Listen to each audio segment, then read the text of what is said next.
ओम शांति। आज हम प्रजापिता ब्रह्मा कुमारी ईश्वरीय विश्वविद्यालय के आदि पिता प्रजापिता ब्रह्मा बाबा के जीवन चरित्र को आरंभ कर रहे हैं। कैसे ब्रह्मा बाबा ने शुरू किया, कहां से शुरू किया, क्या परिस्थितियां थी, जिन परिस्थितियों में स्वयं परमपिता परमात्मा ने प्रजापिता ब्रह्मा को चुना, क्यों चुना, कैसे चुना।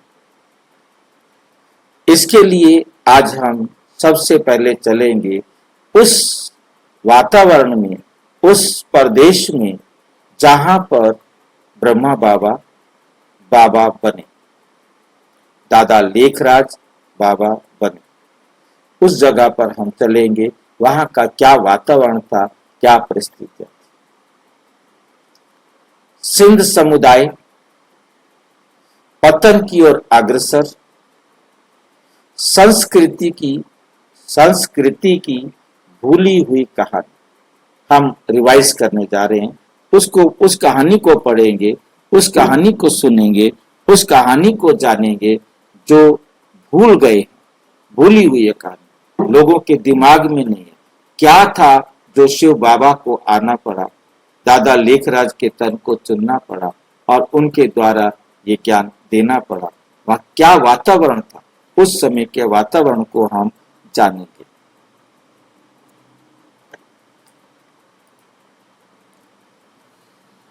पहले हम परिचय लेंगे अतीत की झलक। उस समय अतीत जब शुरुआत हुई, उस समय की क्या झलकी थी। आज हम एक महान समुदाय, सिंध समुदाय की कहानी में एक हार्दिक यात्रा करने जा रहे हैं, जिसकी कहानी 1930 के दशक के मध्य में सिंध के शांत क्षेत्र में शुरू होती है। 30 के दशक तब उत्तर पश्चिम भारत का हिस्सा था, पाकिस्तान कोई अलग नहीं था। वो सिंध क्षेत्र जो है वो हमारा उत्तर पश्चिम का भारत का एक हिस्सा था, क्योंकि तब पाकिस्तान अभी बना नहीं था। ये केवल लोगों की कहानी नहीं है, ये मूल्यों समझते हैं,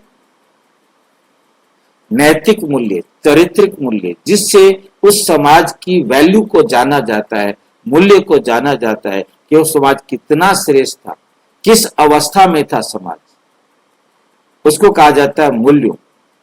और संस्कृति, उस समय के समाज में किस प्रकार के संस्कार थे। तीसरा आध्यात्मिक जीवन। हम 3 बातों को आज देखेंगे। एक तो उनके नैतिक मूल्य, उनका जीवन का मूल्य क्या था, संस्कृति कैसी थी वहां की, और वहां का उनका आध्यात्मिक जीवन कैसा था, और उसके उत्थान और पतन की कहानी, मतलब उस समय किस प्रकार से, किस अवस्था में था, कैसे उसका उत्थान था और कैसे उसका पतन था, कैसे उत्थान हुआ और कैसे पतन हुआ। इस बात को हम देखेंगे। और आज हम जिस दुनिया में रहते हैं उसका एक गहरा प्रतिबिंब समझते हैं ना। प्रतिबिंब के बारे में कौन बताएगा, प्रतिबिंब क्या होता है? हाँ जी, इंप्रेशन। जैसे हम शीशे के सामने बैठे हों तो हमारा चेहरा जो शीशे में दिखाई दे रहा है वो प्रतिबिंब है। ठीक है। सिंध के सुनहरे दिन। हम सबसे पहले देखेंगे कि सिंध में कैसे सुनहरे दिन थे।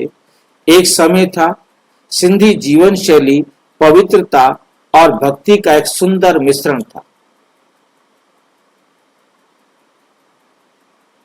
ये अंग्रेजों के आने से पहले की बात आपको दिखा रहे हैं। जब भारत में भक्ति काल चल रहा था, मुगल काल था, अंग्रेजों से जो पहले वाला समय था वो भक्ति काल देखा जाता है। उस समय भारत के अंदर मतलब चारों तरफ बेशक मुगल अपना अत्याचार कर रहे थे, परंतु यहाँ के जो संत थे, गुरु थे, महात्माएं थे, वो सारे इसी समय हुए।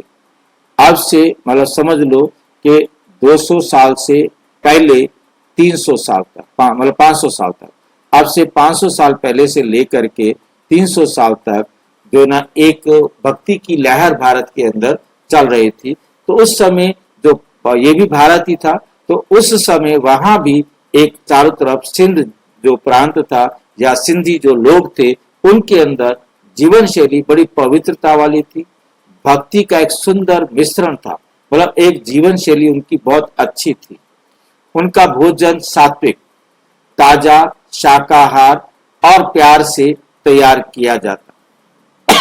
देवताओं की याद में भोग लगाना, चढ़ाना, गर्म जोशी से घनिष्ठ पारिवारिक संबंध समारोह में रहते थे, आपस में मिलकर भोज करते थे, खाने खाते थे। मतलब एक बहुत ही अच्छा एक समय था। अंग्रेजों से पहले की बात मैं आपके साथ ये सीन जो है ना आपको दिखा रहा। ये उस समय का समझो कि इस धरती के ऊपर मतलब एक उनका एक अच्छी स्टेज थी भक्ति की। पूजा कोई अनुष्ठान नहीं था, वो एक पवित्र संबंध था। मतलब पूजा करना उनका जीवन का एक बहुत अच्छा पहलू था। जीवन बड़ा धीमा, बहुत आराम से चलता था। उस समय आप अच्छी तरह समझ सकते हैं कि यातायात के साधन ही इतने नहीं होते थे। बैलगाड़ी है, ऊंट है, घोड़ा है, रथ है, मतलब इस प्रकार के साधन ही जो है ना हुआ करते थे जब मुगल काल था। और बाकी ये जो आज की भाग दौड़ वाली जिंदगी है, ना टेलीफोन होते थे, ना ऐसा कुछ झमेला होता था, और आपस में बहुत प्यार से आना जाना, मिलना गिलना बड़े धीरे से चलता था। और कोई मतलब पवित्र संबंध था, हर एक को जरूरत थी, और जनसंख्या बहुत कम थी। यहाँ पर जनसंख्या का पर भी मैं आपको थोड़ा सा बता दूं कि जनसंख्या वहां पर बहुत कम थी। कितनी कम होगी इसको आप मैं एक छोटे से एग्जांपल से आपको समझा दूं। जब हमारा देश आजाद हुआ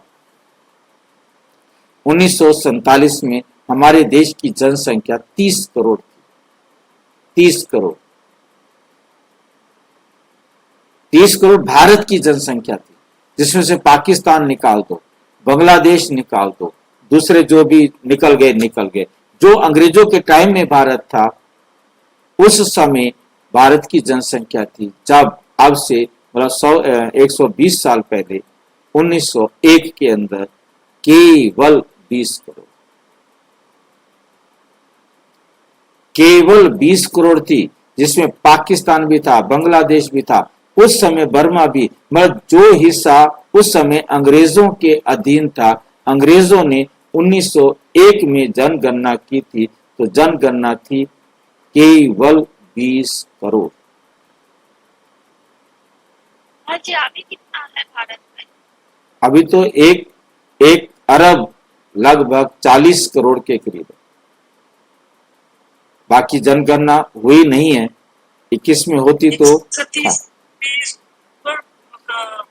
11 में 1 अरब 20 करोड़ थी। 2011 में जनगणना हमने की थी, उस समय भारत की जनगणना 1 अरब 20 करोड़ थी। अब आप 15 साल के अंदर आप समझ सकते हैं, कम से कम मेरे ख्याल से 40 करोड़ 20 करोड़ तो बढ़ गई होगी।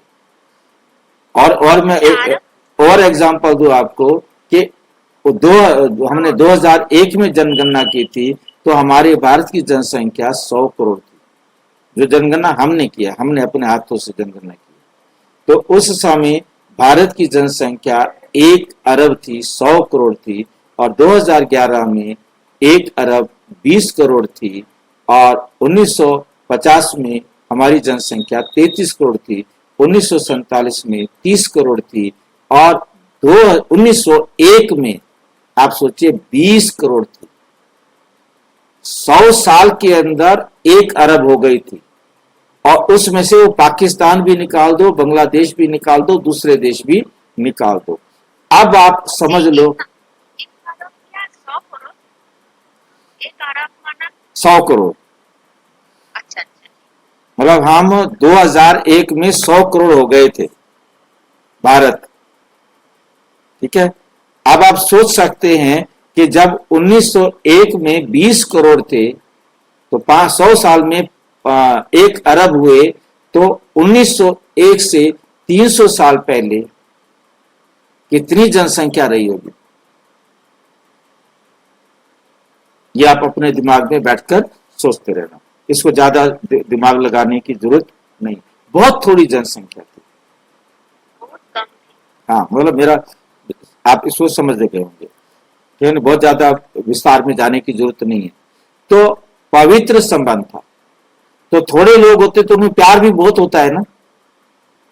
जीवन इसलिए धीमा था, सार्थक और आध्यात्मिक उद्देश्य के इर्द गिर्द केंद्रित था। बोला सारे एकदम सात्विक थे और आध्यात्मिक थे, और इसी प्रकार के विचारों के ही आसपास वो लोग जी रहे थे, अपने जीवन को एंजॉय कर रहे थे। लेकिन बदलाव क्षितिज पर था। ये क्षितिज क्या होता है? किनारे पर, मतलब बदलाव के किनारे पर था। क्षितिज होता है जहां आकाश और धरती मिलते हैं। परिवर्तन की हवाएं, क्योंकि अंग्रेज जैसे भारत में आते गए, मुगलों का पतन होता गया, अंग्रेजों का आना और पश्चिम का प्रभाव 1930 के दशक तक बहुत अच्छा हो चुका। अंग्रेजों का प्रभाव इतना हो गया था सिंध के अंदर, बाकी हम दुनिया को नहीं देखेंगे, अब हम सिर्फ सिंध की तरफ देखेंगे। पश्चिमी प्रभाव की हवाएं सिंध में बह चुकी थी, जिसने जीवन के ताने बाने को बदल दिया था। परंपरा की पवित्रता खत्म होने लगी थी, जो जीवन था वो बदलने लगा। लोगों ने मांस खाना शुरू कर दिया, भोजन जल्दबाजी में और बिना सोचे समझे किया जाने लगा। एक बार का पवित्र पारिवारिक समय फीका पड़ गया। पूजा जारी रही, लेकिन उसकी आत्मा खो गई, आत्मा मर गई। मीन्स पूजा में अब वो प्यार, वो दिल, वो ध्यान, वो योग, मतलब जो होना चाहिए था वो सब खत्म हो गया, सिर्फ दिखावा दिखावा रह गया। अनुष्ठान बने रहे, लेकिन मतलब गायब हो गया, अर्थ गायब हो गया, और धीरे धीरे लालच, अहंकार और दिखावे की संस्कृति घुस गई। लोगों ने स्टेटस का पीछा किया, हमारे पद, पोजीशन, जिसको हमने अभी एक दो दिन पहले भी चर्चा की थी कि पटियाला का राजा, फलाने का राजा, वो क्या करते थे, अंग्रेजों को पैसे देते थे और अपने लिए टाइटल खरीदते थे, और उसको वो टाइटल मिल जाता था, लोग उसको उसी प्रकार से नाम से बुलाते थे। अर्थहीन उत्सवों पर बहुत खर्चा करना, जन्म पार्टी, जन्मदिन की पार्टी उस पर कर रहे हैं, दूसरे पर, उन पर पैसे फजूल खर्चा कर रहे हैं। पहले जो दिल से काम करते थे वो किस में चला गया? दिखावे में चला गया, और उद्देश्य के लिए नहीं, कोई उद्देश्य नहीं उसका, बस ऐसे पैसे बर्बाद कर रहे, केवल प्रदर्शन के लिए चीजें हासिल करना शुरू कर दिया। सिंधी संस्कृति का प्राचीन ज्ञान लुप्त हो रहा। बाहरी सफलता और आंतरिक अराजकता। बाहरी जो सफलता दिख रही थी उनको, हम बड़े धनी हो गए हैं, अमीर हो गए हैं, हमारे पास साधन बहुत हो गए हैं, परंतु आंतरिक रूप से उनके अपने अंदर अराजकता आ गई, अर्थात कोई नियम नहीं रहे उनके जीवन का, कोई भी तरीका नहीं रहा कि किस तरीके से हमने अपने जीवन को चलाना है। बाहरी तौर पर समुदाय फल फूल रहा था। सिंध के लोगों ने कड़ी मेहनत की और धन कमाया, लेकिन अंदर अराजकता थी। मतलब पैसा उनके पास बहुत था सिंधियों के पास, परंतु अराजकता थी। अराजकता का मतलब होता है नियमों के अनुसार चलना उन्हें पता ही नहीं था। जो सम्मान परिवार में, समाज में एक दूसरे का होना चाहिए, वो खत्म होता जा रहा है। शांति खो गई थी, मूल्य, नैतिक मूल्यों का ह्रास हो गया था, खत्म हो रहे थे। बातचीत अच्छाई से गपशप में बदल गई थी, पुण्य से घमंड में आ गए थे, और चमकदारी बाहर की जो आवरण था पीछे रह गया।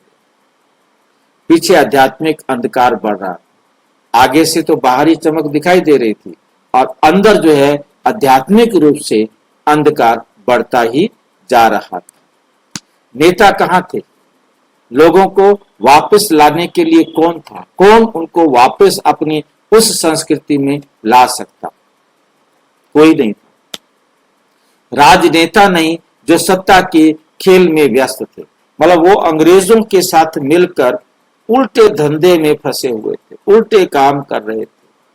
मतलब एकदम एक दूसरे की टांग खींचना, एक दूसरे को, मतलब जो फूट डालो राज करो का जो बीज अंग्रेजों ने डाला था, वो वहां पर भी उनके जीवन में भी अपना प्रभाव दिखा रहा था।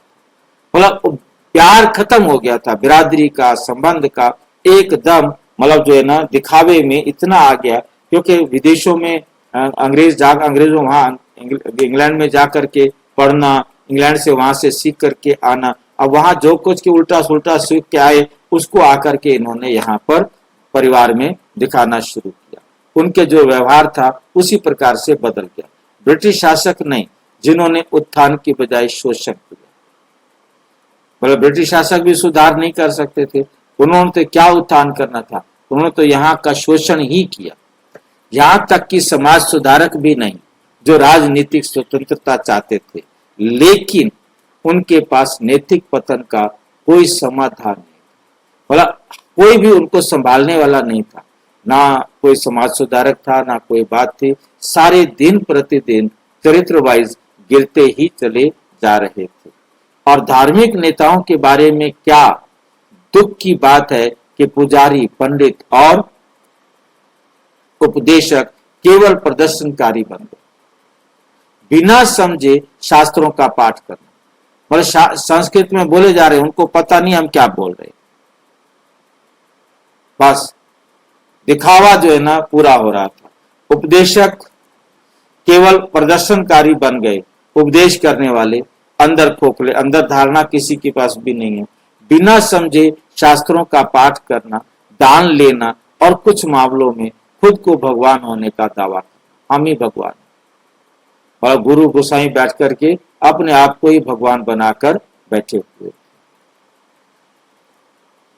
ऐसे झूठे सिद्धांतों ने बुद्धि को भ्रमित कर दिया। सबकी बुद्धि लगभग बेड़ा गर्क हो गया, भ्रमित हो गई, और लोगों ने उच्च उद्देश्य की सारी समझ खो दी। महिलाओं की गरिमा का ह्रास, इन सब के बीच महिलाएं चुपचाप सहती रही, उनके पास कोई इलाज नहीं। एक समय में अपने आध्यात्मिक मूल्यों के लिए जानी जाने वाली संस्कृति में महिलाओं की स्थिति चौंकाने वाले निम्न स्तर पर पहुंच गई थी। इतना निम्न हो गई थी जिसको आप देखेंगे, शादी के बाद महिलाओं को घरेलू दासियों के रूप में माना जाता था। क्योंकि मुगलों का जो प्रभाव था, अंग्रेजों का प्रभाव था कि वहां से उन्होंने कपड़े ऐसे पहनना शुरू कर दिया, और मुगलों का जो स्वभाव था कि औरत जो है ना केवल क्या होती है, गोली होती है, दासी होती है। आप इस बात से समझ सकते हैं कि मुगलों में यदि मतलब पति और पत्नी जा रहे हैं कहीं पर, तो जो सारा सामान है वो उठाने की रिस्पॉन्सिबिलिटी वाइफ की है। हमने देखा है मुसलमानों को कि बस से उतरेंगे, पहले लोहे के ट्रंक होते थे, हम जब गांव में रहते थे हमारे पास मोमडन एरिया था, उसमें लेडीज जो है ना वो ट्रंक भी उठाएंगी और भी उठाएंगे, और पति महाराज कैसे चलेंगे, हीरो बन के। और आज के टाइम में हम दूसरी तरफ देखते हैं कि पति ढेर सारा सामान उठा के चलेगा और वाइफ क्या चलती है, हीरोइन बन के चलती है। मतलब उस वो जो मुगलों वाला प्रभाव था वो उनके ऊपर पड़ चुका था, और वो स्त्री को समझते हैं एक पर्दा नशीन रहने वाली, और उसका काम और कुछ नहीं, चार दीवारी के अंदर घुट कर रहना। तो यही हालत का प्रभाव मतलब दोनों का, अंग्रेजों का भी प्रभाव पड़ रहा था और मुसलमानों का भी प्रभाव पड़ रहा था। और महिलाएं क्या बन गई थी, एक तो घरेलू दासियां मानी जाती थी। उनका एकमात्र कर्तव्य अपने पति की सेवा करना, बस। जिसको जो उनके जीवन में कैसे भरा गया, भले पुरुष शराबी है, चाहे मांसाहारी है, परंतु पंडित ने उनके बुद्धि में भर दिया था पति भगवान। बोले ये धारणा उस समय बन चुकी थी कि पति भगवान है, पति के लिए तो उसने सब कुछ करना है। तलाक के लिए कोई जगह नहीं, मतलब मुसलमान में तो ये तो है कि कम से कम तलाक दे सकते हैं, पर वहां तलाक भी नहीं दे सकते क्योंकि वो मुसलमान नहीं है। कोई शिक्षा नहीं, कोई आवाज नहीं। एक पत्नी घूंघट के पीछे चार दीवारी के भीतर दिन रात विस्तारित परिवार की बस सेवा करती ही रहती, उसका काम है घर की सेवा में लगे रहना। वे बिना चाबी वाली कैदी थी, कोई ताला नहीं लगा हुआ था, पर वो घर में एक प्रकार से कैदी थी। और अगर वे आध्यात्मिक मार्ग पर चलने की उम्मीद करती है तो नहीं जा सकती, इसे भूल जाओ। महिलाएं उपदेश नहीं दे सकती, तुम महिला हो, तुम्हें भाषण करने का अधिकार नहीं है। वो त्यागी नहीं बन सकती, वो ब्रह्मचर्य या स्वतंत्रता नहीं चुन सकती। पतन का वैश्विक प्रतिबिंब, वह सारे विश्व का जो प्रतिबिंब था वो हम सिंध के अंदर देख सकते हैं। पतन की एकदम अवस्था वहां पर ऐसी बन गई थी। सिंधी महिलाओं की कहानी अकेली नहीं, सारे विश्व की यही एक कहानी है। सारे विश्व में यही एक रूप बन चुका था। पूरी दुनिया में पतन के संकेत हर जगह थे, युद्ध, नरसंहार, पर्यावरण विनाश और हिंसा और अशांति का विस्फोट। लेकिन इन सब का मूल कारण क्या था? ये राजनीति या अर्थव्यवस्था नहीं थी। मतलब राजनीति इसका कारण नहीं थी, अर्थव्यवस्था नहीं थी, ये आध्यात्मिक अज्ञानता की गहरी नींद थी। आध्यात्मिक अज्ञानता की गहरी नींद। चारों तरफ सच्चाई तो पता ही नहीं है क्या है, कोई वास्तविक आध्यात्मिक ज्ञान नहीं था, कौन दे? कोई सच्चा मार्गदर्शक नहीं था। और इस तरह ये अवधि मानव इतिहास का एक काला अध्याय बन गया। इसको आप समझ सकते हैं कितना काला अध्याय बन गई होगी, केवल आप भाव अपने अंदर जागृत कर सकते हैं कि चारों तरफ एकदम अज्ञानता का अंधेरा छा गया। अब अज्ञानता के अंधेरे में सारी दुनिया, ना केवल सिंध, पूरी दुनिया इस अज्ञानता के अंधेरे में ऐसे खो गई कि वो जो आप देख रहे हैं आज भी दिखाई दे रहा है, ये उस समय नहीं था, आज भी चारों तरफ दिखाई दे रहा है कि मनुष्य की कोई वैल्यू नहीं।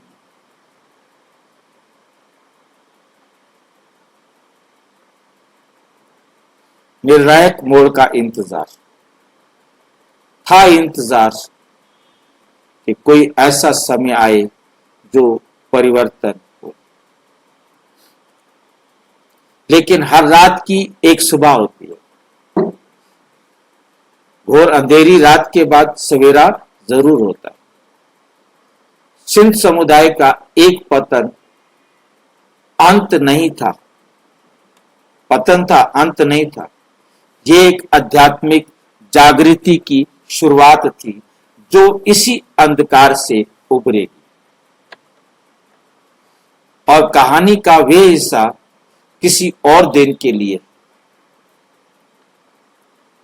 समापन पंक्ति, अगर इस कहानी ने आपके भीतर कुछ जगाया है, आगे कहानी तो हम करेंगे, आज हम इसको यहीं पर क्लोज कर रहे हैं।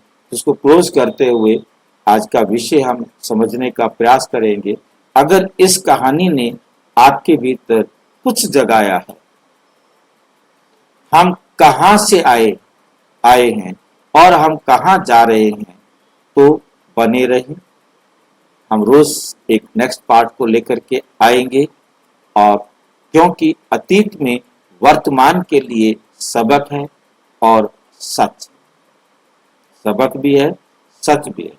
अतीत में वर्तमान के लिए, आज के लिए, हमारे लिए इस वर्तमान में हमें उससे कुछ सीखने को मिल रहा है और सच्चाई जानने को मिलेगी। ये खोया नहीं है, ये बस याद किए जाने का इंतजार कर रहा। अच्छा, ओम शांति। नेक्स्ट विषय लेकर के हम राज्यपाल उपस्थित होंगे दूसरे पार्ट में। ओम शांति। और विस्तार से जानने के लिए प्रजापिता ब्रह्मा कुमारी ईश्वरीय विश्वविद्यालय के किसी भी सेवा केंद्र पर संपर्क करें और यदि कोई प्रश्न है तो 9213106986 पर केवल टेलीग्राम करें, 9650692270 पर केवल व्हाट्सएप करें, फोन नहीं। ओम